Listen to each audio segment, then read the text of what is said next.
Hey there, everybody. What a great day to create a tablescape. It's Tablescape Tuesday. And on today's episode, we'll be sharing with you my Cheerful Coral Tablescape. Now on today, I'm going to be doing just a little bit of mixing and matching textures and materials. We're going to be working on, setting the table with melamine, glass, plastic, all of those materials. And so we're going to see exactly what we come up with when we use different materials and textures. So folks, on today I'll also be sharing with you and demonstrating just a simple DIY centerpiece. So if you're interested, you gotta stay tuned.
So guys, as you can tell, you don't always have to use the same materials or textures to create a wonderful tablescape.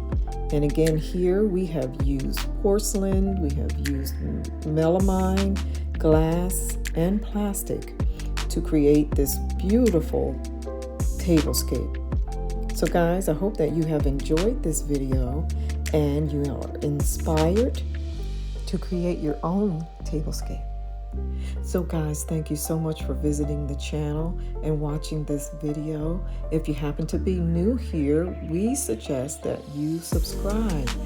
I upload a tablescape every Tuesday with a different theme, and you don't want to miss it. Welcome.